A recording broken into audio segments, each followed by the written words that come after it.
ដាំក្បាច់សម្រាប់ហាត់នៅផ្ទះដោយមិនប្រើឧបករណ៍ជំរាបសួរនិងសួស្តីអ្នកទាំងអស់គ្នាថ្ងៃនេះខ្ញុំមាន5លំហាត់ប្រាណសម្រាប់ហាត់នៅអញ្ចឹងនៅពេលមុនយើងចាប់ផ្ដើមហាត់ប្រាណគឺយើងធ្វើការកម្ដៅសាច់ដុំមួយសិន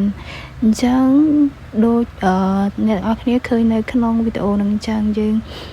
មូលដៃយើងទៅមុខទៅក្រោយឲ្យបានចំនួន10ដងបន្ទាប់មកទៀតយើងកលាស់ដៃកលាស់ជើងដើម្បីឲ្យរាងកាយយើងវាដឹងថាបន្តិចទៀតយើងនឹងចាប់ផ្ដើមធ្វើការហាត់ប្រាណនិងឲ្យវាសកម្មអញ្ចឹងការធ្វើ warm up វាមានសារៈសំខាន់ដើម្បីជួយឲ្យរាងកាយយើងវាហាត់ប្រាណទៅវា smooth បានល្អអញ្ចឹងណាអញ្ចឹងការ warm up គឺវាពិតជាមានសារៈសំខាន់ណាស់មុនពេលដែលយើងចាប់ផ្ដើមហាត់ប្រាណអញ្ចឹងដូចកន្លែងនេះគឺ jumping គឺយើងលោតហើយ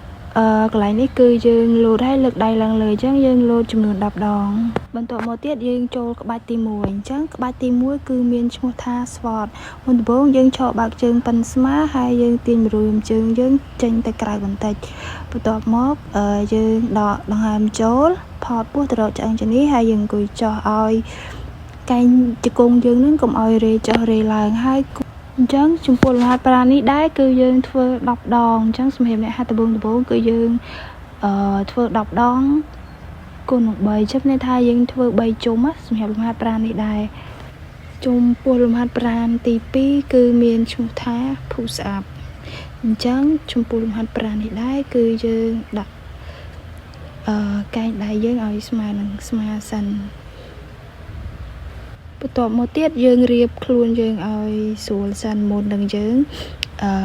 ធ្វើលំហាត់ប្រាណនឹងដូចក្នុងវីដេអូចឹងគឺខ្ញុំវាស់ឲ្យវាឲ្យត្រូវសិនបន្ទាប់មកបានខ្ញុំធ្វើលំហាត់ប្រាណអញ្ចឹងគឺសម្រាប់ក្បាលពោះយើងគឺយើងផើតក្បាលពោះទៅរកឆ្អឹងជំនីបន្ទាប់មកយើងទម្លាក់ខ្លួនចុះហើយខ្លួនយើងគឺដូចក្តារផ្ទះអញ្ចឹងបន្ទាប់ពីយើងចាប់ដើមរៀបខ្លួនយើងហើយយើងចាប់ផ្ដើមធ្វើលំហាត់ប្រាណនឹងអញ្ចឹងយើងទម្លាក់ខ្លួនយើងចុះមកហើយយើងងើបទៅវិញអញ្ចឹងយើងត្រូវផតពោះទៅរកឆ្អឹងជំនីរហូតអញ្ចឹងនៅពេលយើងធ្វើលំហាត់ប្រាណហ្នឹងគឺយើងផតពោះរហូតហើយយើងទម្លាក់ស្មាហ្នឹងចុះមិនទម្លាក់ខ្លួនចុះហើយគឺយើងទម្លាក់ស្មាខាងមុខហ្នឹងចុះទៅក្រោមហើយបន្ទាប់មកយើងងើបមកវិញហើយយើងពេលយើងចុះយើងទប់ដង្ហើមពេលយើងងើបមកវិញយើងដកដង្ហើមចេញចំពោះលំហាត់ប្រាណនេះដែរយើងអាចធ្វើ10ដងគុណនឹង3ដូចឬយើងអាចធ្វើតាមដែលអាចយើងធ្វើបានអញ្ចឹងណាចំពោះលំហាត់ប្រាណហ្នឹងអញ្ចឹងសម្រាប់អ្នកដំបូងយើងធ្វើ10ដងគុណនឹង3បាន